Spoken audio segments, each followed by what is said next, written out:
Welcome students. ठीक ना, बात करते हैं हम लोग। वैसे मिल तो रहे हैं करीब 1 साल बाद, 2020 के बाद 2021 में। ठीक है, उम्मीद करते हैं कि आप सब लोग अच्छे होंगे। ठीक है, कमेंट्स करके बताइएगा कैसे हैं। चालू करते हैं इसको आगे। नेशनलिज्म इन यूरोप पढ़ रहे थे, 3 पार्ट्स तक आपको वीडियो मिल चुका था। आज 4th पार्ट को खत्म करते हैं और समझते हैं हुआ क्या। लास्ट वीडियो जो आपने देखा था पार्ट नंबर 3 का, अगर नहीं देखा होगा तो इसमें हम उसका लिंक दे देंगे। वो था हम लोगों का ट्रीटी ऑफ वियना, है ना। पूरा वियना वाला जो था पी ब्रांड, याद होगा आपको ना। प्रशा और ब्रिटेन, रसिया और ऑस्ट्रिया ने नेपोलियन के खिलाफ कैसे फाइट करा और नेपोलियन को हारना पड़ा। ठीक है ना, और उसको लीड कर रहा था ऑस्ट्रिया का एक चांसलर जिसका नाम था ड्यूक मेटरनिक। उसके आगे समझते हैं। ठीक ना, हुआ क्या। ये 3 स्लाइड स्टूडेंट्स आपके सामने, एक मेटरनिक सिस्टम और एक एज ऑफ रिवॉल्यूशन और एक ग्रेट रिवॉल्यूशन ऑफ फ्रेंच, है ना। तीनों को समझेंगे बारी बारी। तो पहले ये समझते हैं कि ये क्या है ना, मेटरनिक सिस्टम क्या है। समझ में आया। तो इसकी थोड़ी सी ग्राउंड आप समझ लीजिए। हुआ क्या कि जब ट्रीटी ऑफ वियना, जिसको वियना कन्वेंशन कहते हैं आप, 1815 में हुआ। कब? नेपोलियन के हारने के बाद। 4 नेशंस कौन कौन से थे याद होगा आपको। प्रशा था, रसिया था, ब्रिटेन था और प्रशा, रसिया, ब्रिटेन और ऑस्ट्रिया। इनके कन्वेंशन के बाद इन्होंने जब खूब बंदरबाट किया पूरे यूरोप में, तो इनको चूंकि लीड कौन कर रहा था? मेटरनिक, है ना। जीके मेटरनिक कौन था? ऑस्ट्रिया का चांसलर था। चांसलर समझते हैं ना, जो पीएम के बराबर लगभग पावर आप मान सकते हैं। ठीक है ना। तो 1815 में इसने स्टार्ट किया और करीब 1848 तक ना, 33 ईयर्स तक इसने अपने सिस्टम को बनाए रखा। इसलिए इसको यहां से यहां तक को मेटरनिक एज भी कहते हैं। ठीक है ना। चलिए समझते हैं। तो हुआ क्या मेटरनिक ने। देखिए यहां पर लिखा है कि absolute reactionaries and strong opponents of the messages of the revolutions. Absolute reactionaries, बहुत बड़ा प्रतिक्रियावादी था। एंड स्ट्रॉन्ग अपोनेंट्स, कट्टर विरोधी था। अपोनेंट्स था किसका? Of the message of the revolutions ना। जो लोग भी क्रांतिकारियों का संदेश लेकर चलते थे या क्रांति का संदेश लेकर चलते थे, उनका एक कट्टर विरोधी था। क्यों? क्योंकि उसको पता था अगर रिवॉल्यूशन डेवलप करेगा तो इसका फिर इफेक्ट खत्म हो जाएगा। ठीक है ना। हाँ, treaty of Vienna after loss of Napoleon, Napoleon के हार के बाद जो ट्रीटी ऑफ वियना हुआ, प्रेसिडेड ओवर बाय मेटरनिक। उसको प्रेसिडेड किसने किया? उसको अध्यक्षता किसने किया? इसी ने किया, मेटरनिक ने किया। ठीक ना। Then he tried to apply the former system of in Europe. पूरे यूरोप में इसने चाहा कि पहले वाली व्यवस्था, कौन सी पहले वाली? जो नेपोलियन के पहले थी। भाई नेपोलियन के पहले क्या था? मोनार्की जैसा सिस्टम था, डिक्टेटरशिप चल रहा था ना, ऑटोक्रेटिक राजा हुआ करते थे। और उसको खत्म किसने किया? नेपोलियन ने। चूंकि नेपोलियन को हरा दिया 4 देशों ने मिलकर के, उनको लीड कौन कर रहा था? यही मेटरनिक। तो ये चाहा कि पहले से ही वैसी सिस्टम लागू कर दी जाए। कौन सी? वही डिक्टेटरशिप वाली, ऑटोक्रेटिक वाली, मोनार्की वाली। ठीक है ना। हाँ, तो इसी सिस्टम को स्टूडेंट्स हम लोग कहते हैं मेटरनिक सिस्टम। समझ में आ रहा बात? मतलब मेटरनिक द्वारा नेपोलियन के बनाए गए सिस्टम को खत्म करके पहले वाले सिस्टम को चालू कर देना मेटरनिक सिस्टम कहलाता है। 1815 से लेकर 1848 तक का एज मेटरनिक एज कहलाता है। ठीक है ना। Rule and do not let change happen, इसका एक कोटेशन याद रखेंगे आप, अगर याद कर लें तो अच्छी बात है कि rule and do not let change happen, शासन करो और परिवर्तन मत होने दो। ये इसका कोटेशन था ना। ये कोई चेंज नहीं चाहता था। This system is known as Metternich system, इसी को मेटरनिक सिस्टम कहते हैं, है ना। इज नोन एज मतलब वाज नोन एज कर लीजिएगा आप। मेटरनिक डिड्स, मेटरनिक ने काम क्या क्या किए, कैसे प्रॉब्लम हुआ, रिवॉल्यूशन कैसे हुआ, समझे आप। All attempts to stop revolutionaries, है ना, so that they could not grow, है ना। क्रांतिकारियों को रोकने के लिए इसने क्या किया? सारे प्रयास किए। कहीं से भी इसने रिवॉल्यूशनरीज को बढ़ने नहीं दिया, ताकि ये लोग ग्रो ना कर सके, पनप ना सके, बढ़ ना सके, अपनी ब्रांच ना कर सके। ठीक है ना। सेंसरशिप चालू कर दिया। किस पे चालू कर दिया? बुक पर, न्यूज़पेपर्स पर। सेंसरशिप का मीनिंग हम पहले ही बता चुके थे। बैन कर दिया, मतलब आप इसके खिलाफ नहीं लिख सकते, वही लिखेंगे जो ये इसको पसंद होगा, मतलब इसकी तारीफें लिखेंगे, इसके क्रिटिक्स नहीं लिखेंगे। ठीक है।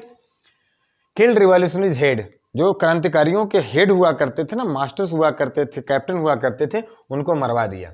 सुपरविजन ऑन स्कूल और कॉलेजेज, स्कूल और कॉलेजेस से चूंकि यूथ वहां से जनरेट होती थी और बड़ी ऊर्जा के साथ आगे बढ़ती थी, लीड करती थी रिवॉल्यूशंस को, तो उन पे निगरानी रखता था।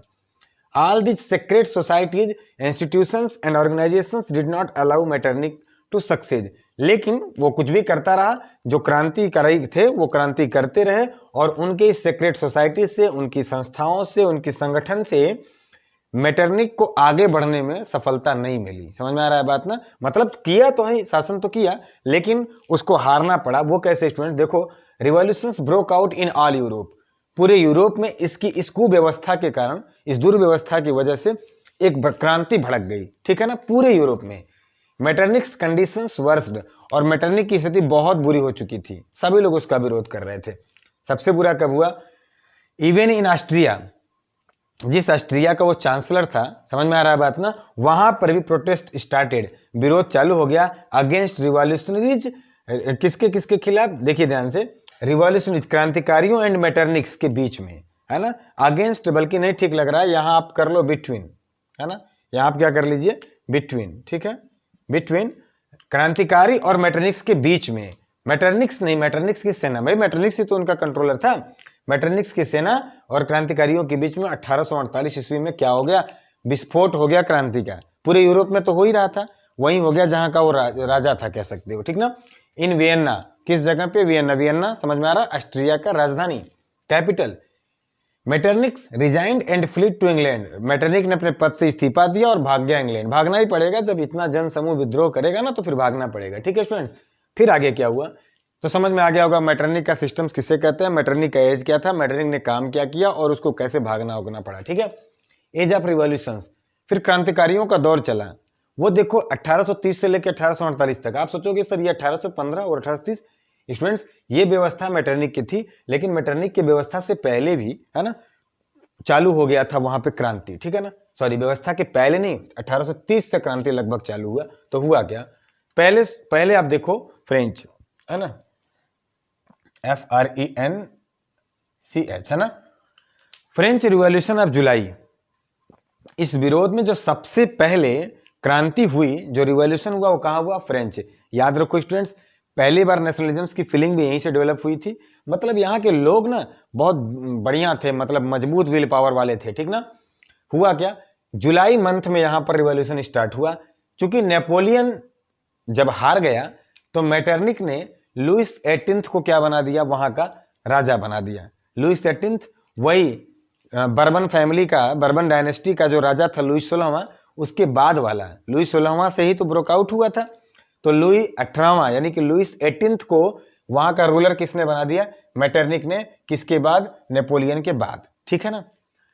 लुइस 18 जो था, लुइस 16 की तरह नहीं था। ये थोड़ा समझदार था, बुद्धिमान था, पढ़ा लिखा था, बातों को समझता था, एक तालमेल बिठा के चलता था।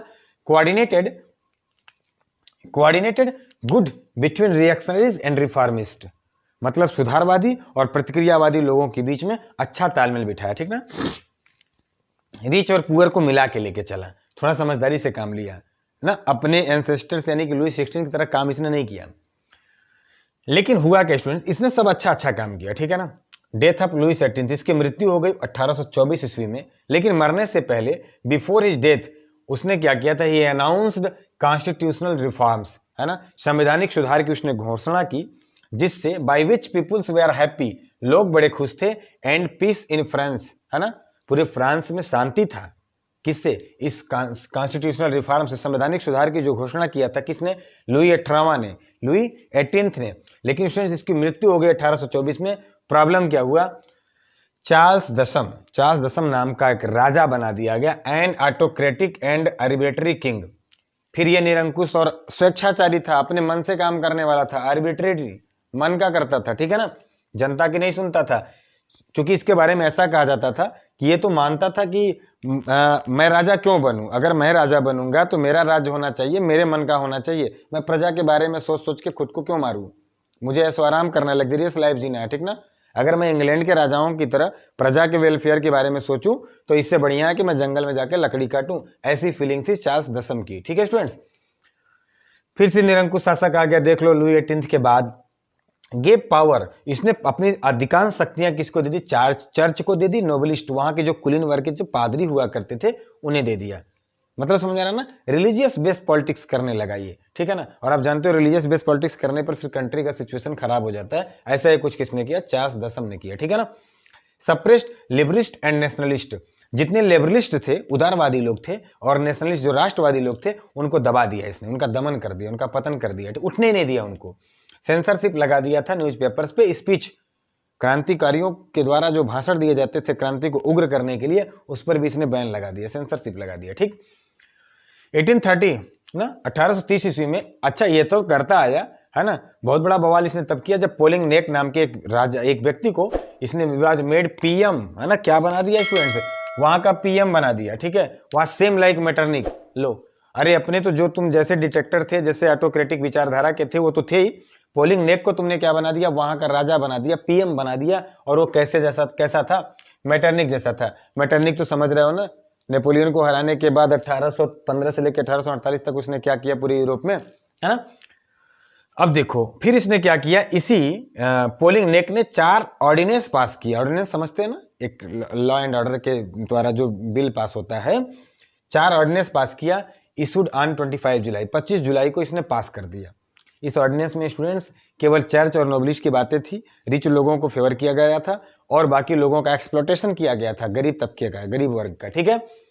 लेकिन ये स्टूडेंट बर्दाश्त नहीं हुआ वहां की जनता द्वारा, और 26 जुलाई को ही ना जैसे ही पता चला कि ऐसा कोई बिल पास हुआ है, ऑल क्लासेज रिवॉल्यूटेड, सभी वर्ग के लोग रिवॉल्यूटेड, क्रांति कर दिए ना, कूद गए, विद्रोह कर दिए। सभी वर्ग मतलब समझ रहे हैं ना, डॉक्टर, मास्टर, वकील, इंजीनियर, यहां तक कि इवन स्टूडेंट्स सब कूद पड़े।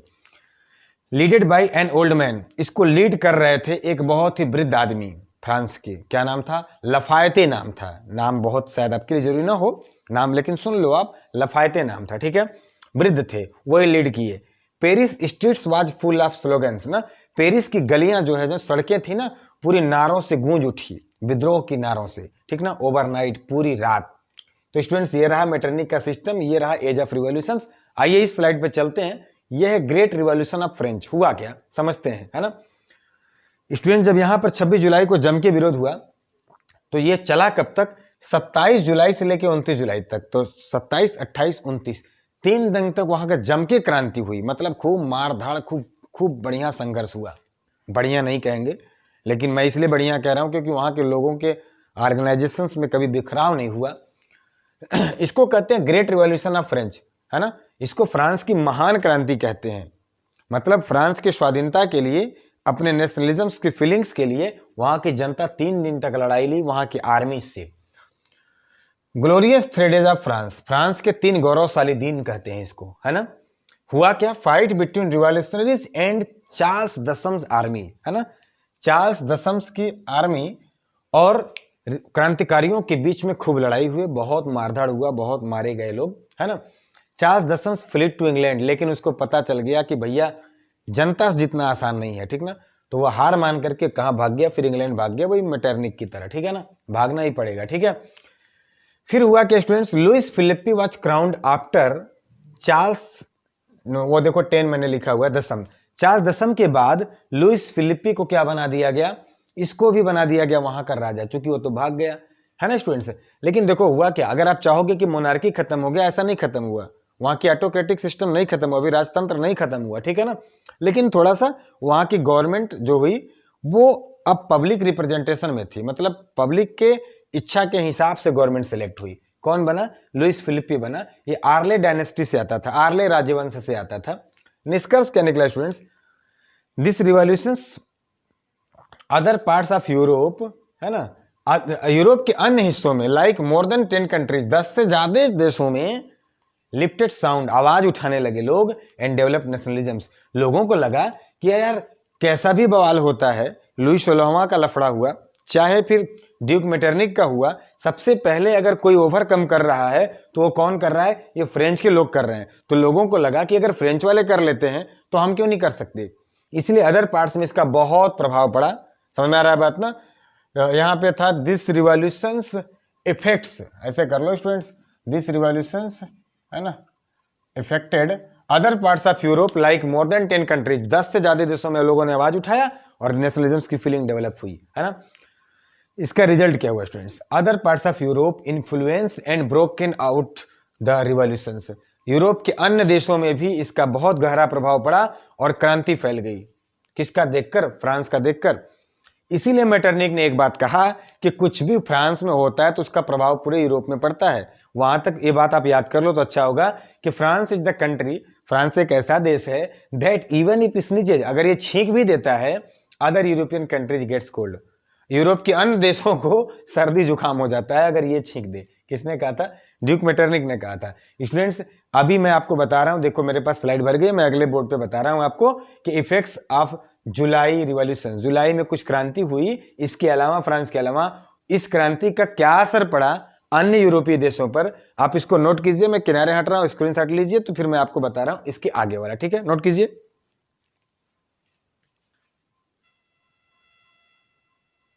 जो जुलाई की क्रांति हुई थी उसका सबसे बड़ा आपने देखा कि सोर्स या पॉइंट या सेंटर कौन रहा? फ्रांस रहा। लेकिन अन्य यूरोपीय कंट्रीज पे जो असर पड़ा वो देखें आप।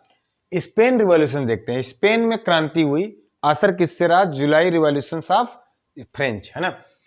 मूवमेंट अगेंस्ट फर्डिनेंट, वहां का जो लोकल रीजनल गवर्नमेंट चला रहा था, जो रूलर था वो कौन था? फर्डिनेंट था। उसके खिलाफ लोगों ने आंदोलन कर दिया, ठीक है ना, समझे आप। इसका रिजल्ट क्या हुआ? पब्लिक डिमांड्स डन, लोगों की जो मांगे थी ना उस विद्रोह में उसको पूरा करना पड़ा। देखो ये होता है क्रांति में दम, ठीक है ना, पावर ऑफ रिवॉल्यूशन, ठीक ना। पुर्तगाल रिवॉल्यूशन देखे, पुर्तगाल में क्या हुआ? मूवमेंट अगेंस्ट मिंगुएल, मिंगुएल नाम का शासक था, उसके खिलाफ लोगों ने, उससे संतुष्ट नहीं रहे होंगे, उसके खिलाफ हो गया, लोगों ने क्या कर दिया? विद्रोह कर दिया। रिजल्ट क्या हुआ? चेंज ऑफ पावर, सत्ता का परिवर्तन करना पड़ा। देख लो पावर, ठीक है स्टूडेंट्स। क्या हुआ तब? सत्ता का परिवर्तन मतलब मिंगुएल तो हट गए होंगे, Dona Maria was made king in place of Miguel, Miguel की जगह किसको बनाया गया? डोला मारियो को बनाया गया, शासक राजा बनाया गया, ठीक है। स्विट्जरलैंड देख लो, अब रिवॉल्यूशन, स्विट्जरलैंड छोटा सा देश था, ठीक है। रिफॉर्म्स डिमांड्स ना, इसने भी मांग किया, किस रिफॉर्म्स डिमांड, सुधारों की मांग की, व्यवस्था में सुधार की मांग की, किसने? स्विट्जरलैंड के पब्लिक ने, ठीक है। रिजल्ट क्या हुआ? डिमांड्स फुलफिल्ड, मांगे पूरी की गई। पोलैंड रिवॉल्यूशंस, पोलैंड में जो क्रांति हुई वो समझो स्टूडेंट्स, वाज रूल्ड बाय रसिया। आपको पता है ना 1815 में जब बंदरबांट हुआ ट्रीटी ऑफ वियना के बाद, तो रसिया के कंट्रोल में कौन आ गया था? पोलैंड। काज रीसेंटमेंट अगेंस्ट रशियन रूलर्स, जो रसिया के रूलर वहां पे गवर्नमेंट कर रहे थे उनसे लोगों में असंतुष्टि थी, असंतोष था, समझ में आ रहा है बात ना। तो रिजल्ट्स क्या हुआ students? Could not change the power, लेकिन इन्होंने आवाज तो उठाया, विद्रोह तो हुआ, लेकिन सत्ता तो नहीं बदल पाए लोग। हाँ एक चीज हुआ, डेवलपमेंट ऑफ नेशनलिज्म्स, राष्ट्रवाद की भावना बढ़ गई, नेशनलिज्म की फीलिंग बढ़ गई। चलो एक सेंस तो निकला ना, कुछ तो हुआ ना, ठीक है, something is better than nothing. अब देखते हैं बेल्जियम रिवॉल्यूशन। बेल्जियम में क्रांति क्या हुआ स्टूडेंट्स? पहली बात तो ये समझो, बेल्जियम के बारे में अपने पावर शेयरिंग में कुछ पढ़ा है, जरूर जानते होंगे आप। Was mingle with Holland, Belgium को मिला दिया गया था किससे? हॉलैंड से। फिर क्या हुआ स्टूडेंट्स? रीजन सुने आप। People of Holland were misbehaving to Belgium's people like slavery, Holland के लोग बेल्जियम के साथ, बेल्जियम के लोगों के साथ एकदम जानवरों जैसा व्यवहार करते थे, जैसे वो लोग दास हों, उनके नौकरों से बदतर स्थिति। किसकी? बेल्जियम के लोगों की। किसके द्वारा? हॉलैंड के लोगों द्वारा। क्यों? क्योंकि हॉलैंड को मिला लिया गया था, सॉरी बेल्जियम को मिला लिया गया था हॉलैंड में। बेल्जियम पीपुल ग्रीफ रिसेंटमेंट, है ना, रिसेंटमेंट, इनके पास दुख था, असंतोष था, पीड़ा थी, कष्ट था, किस बात का? इन हॉलैंड के लोगों द्वारा किए गए व्यवहार की वजह से। रिजल्ट्स क्या हुआ? रिवॉल्यूशन ब्रोक आउट ना इन ब्रुसेल्स। आपको पता है बेल्जियम की कैपिटल कौन थी? ब्रुसेल्स। राजधानी में 1830 में क्या हुआ? क्रांति विस्फोट कर गया और बेल्जियम वाज पार्टेड, बेल्जियम को अलग कर दिया गया from United kingdom of Netherlands. United kingdom of Netherlands क्या था? 3 देशों को मिलाकर के, कौन कौन से थे? इंग्लैंड था, हॉलैंड था और नीदरलैंड, मिलाकर के क्या कहते थे? United kingdom of Netherlands. उससे अलग कर दिया गया किसको? बेल्जियम को। क्यों? क्योंकि वहां की जनता ने विद्रोह कर दिया, ठीक है ना। न्यू कॉन्स्टिट्यूशन वाज मेड, नया संविधान बनाया गया, कब? 1831 ईस्वी में। किसका? बेल्जियम का ना। समझ में आया बात ना। तो ये रहा बेल्जियम का। स्टूडेंट्स थोड़ा सा इसके बारे में अलग से पढ़ेंगे, लेकिन जान लो Germany and Italy revolution, Germany और इटली में भी क्या हुआ? रिवॉल्यूशन हुआ। आपको पता है, अच्छी तरह आप जानते होंगे कि यही मेजेनी था, उसने क्या किया था? 2 ग्रुप बनाए थे, खूब लड़ा और इटली की यूनिफिकेशन के लिए उसने दम लगा दिए, ठीक है ना। हुआ क्या students? Indirectly ruled by Austria, Austria बहुत पावरफुल कंट्री था और जब ट्रीटी ऑफ वियना के द्वारा शेयर किया जा रहा था अलग अलग स्टेट्स को, तो ऑस्ट्रिया ने जर्मनी और इटली पे डायरेक्टली तो नहीं कवर किया, लेकिन इनडायरेक्टली उसी का लगभग इस पे शासन चलता था। तो resentment against Australian rulers, Australia के जो रूलर्स थे, ऑस्ट्रिया के जो रूलर्स थे उनके खिलाफ या जर्मनी और इटली के लोगों में क्या था? असंतोष था। मेनी रिवॉल्यूशंस ब्रोकन आउट, बहुत सारी क्रांतियां हुई। Since Austria was very strong, चूंकि ऑस्ट्रिया बहुत मजबूत था, ना country so all the revolutions were suppressed, सभी क्रांतिकारियों को दबा दिया गया, उन्हें उठने नहीं दिया गया। रिजल्ट्स क्या हुआ स्टूडेंट्स? सत्ता में परिवर्तन तो नहीं हुआ, पावर चेंज नहीं हुआ, लेकिन डेवलपमेंट ऑफ नेशनलिज्म की फीलिंग बढ़ गई। ठीक है स्टूडेंट्स, तो ये रहा छोटे छोटे रिवॉल्यूशंस हुए। कहाँ पे? फ्रांस से स्टार्ट हुआ जुलाई मंथ से, उसका प्रभाव पूरे यूरोप पे पड़ा। अब हम लोग जर्मनी और इटली का यूनिफिकेशन देखेंगे, उनका यूनाइजेशन देखेंगे, कैसे वो एक हुए, उनका यूनिफिकेशन पढ़ेंगे स्टूडेंट्स अगले वीडियो में। तो तब तक के लिए मिलते हैं, है ना, इसको नोट कर लीजिए आप। कोई प्रॉब्लम होगा तो बताइएगा। वीडियो देखने के लिए थैंक यू। नोट कीजिए, आप स्क्रीनशॉट ले लीजिए।